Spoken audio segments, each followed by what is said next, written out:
Hey everyone, ready for an amazing story. Always up for a good story.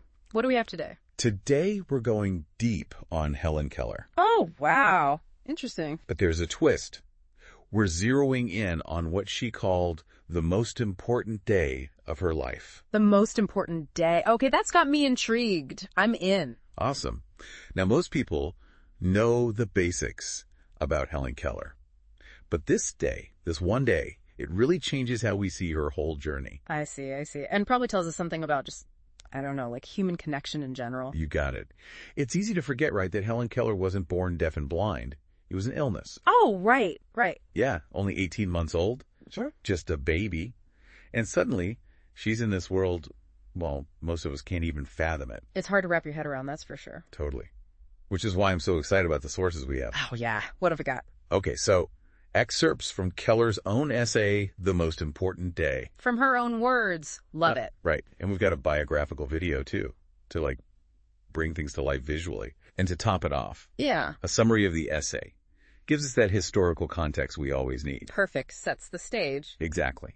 So before we jump into this big day, can you, I don't know, paint us a picture? What was Helen's world like before Anne Sullivan? Man, it wasn't just darkness and silence. Right. Keller, she describes it as get this, a tangible white darkness. Whoa. Yeah, like being a ship without a compass or sounding line, lost, adrift. Wow. Powerful imagery. You can practically feel just how lost she must have felt. Right, totally. So this feeling of being lost, did that lead to other things? Definitely. That isolation, it kind of turned into anger, bitterness even. She talks about it in her writing. Makes sense if you think about it. Yeah, that constant frustration. Yeah. Not being able to express yourself, not even knowing what's going on around you. Heavy stuff. Yeah. Tough situation all around. Then comes Anne Sullivan. The sources, they describe this moment from Helen's perspective. Waiting on the porch, feeling the sun on her face, but clueless about who this new person is. I can picture it, just waiting. No idea what's about to hit her. Right. The tension, the anticipation. You can almost feel it. Yeah. Huge moment, though she has no clue. No clue. And at first, she doesn't get what Anne's even trying to do. Oh. Anne's teaching her the manual alphabet. Right. Spelling into her hand. You got it. Starts with simple words, dull, Okay. Trying to get that basic connection going. Exactly. And think about it. Something as simple as spelling a word. Yeah. For Helen, it's this huge revolutionary thing. But at first, it's just mimicking. Like just copying the finger movements? Yeah.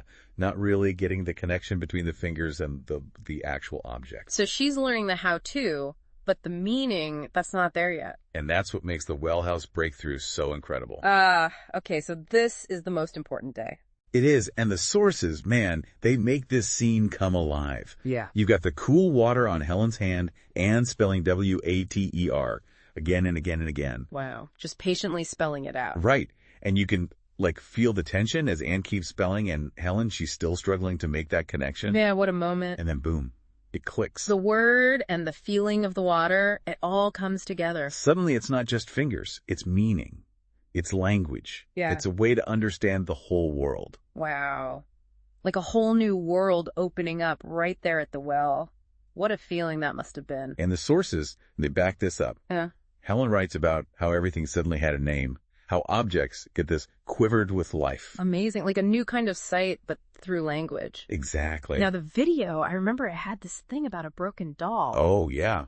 Powerful moment, right? Before language, Helen wouldn't have understood remorse. Right. But now. Yeah. Now she feels it. Genuine regret. That's incredible. It wasn't just about naming things. It was about understanding deeper concepts, emotions. Yeah. Her own actions even. It makes you think, how much of our own emotional development, how much of it relies on language? Fascinating question. Yay. It's language gave Helen the tools not only to understand the world outside, Yeah. but the world inside too. Yeah. Her own inner world. Yeah. Powerful stuff. So powerful. That's what makes this day, this one day, so incredibly important. It wasn't just a word. It was a whole new way of being. Exactly. And that's where you see Anne Sullivan's brilliance, you know? Yeah. She didn't just like teach words, she cultivated this love of learning in Helen, this thirst for knowledge. It's what kept Helen going her whole life. Totally. It could come through in all the sources. Yeah. Helen was just like so curious, never satisfied. Oh yeah. It's there in her writing, too. The way she describes things, it's so vivid, so much detail. Like she's making up for lost time almost, experiencing everything so intensely through language. Exactly. And it wasn't just about, like, personal growth for her. No. She used her experiences, her voice, to fight for others. Mm-hmm. You know, for social justice, for a more inclusive world. Which is incredible when you think about it. From that isolation, that frustration to, like, becoming this global advocate. Yeah, it's brilliant. Yeah. And that belief in human connection, never lost it. Makes you think, right. Yeah. About the ripple effect of that one day at the well. Mm. Without it, I mean, who knows? Would she have had that same drive, that passion? Tough to say for sure. It is. But we know Anne Sullivan she was crucial. Oh, absolutely. The sources, they all say it was more than teacher-student. Way more. A real bond, respect, trust. Love, even. For sure. More than a teacher. Mentor, confidante, you know, a guide through the world. Believed in Helen when maybe even Ellen didn't. Yeah. There's this line in Helen's essay. She writes that Anne revealed to her all the marvelous things in life. Oh, wow. And then she says, especially the meaning of selfless love. Every time I read that, it gets me. You can feel that connection, how much Anne impacted Helen's life. It's deep. It makes you wonder, right? Maybe that's where Helen's passion for helping others came from, the love and support she got from Anne. Yeah, maybe. Like she wanted to give that back to the world so everyone could feel that kind of connection. I like that. It reinforces the idea that, you know, even hard experiences, they can shape us, give us the strength to make things better. Absolutely. Now, Helen's story is often told as like this triumph over adversity thing. Right. And while that's true, I think it's important to acknowledge, you know, the tough parts too.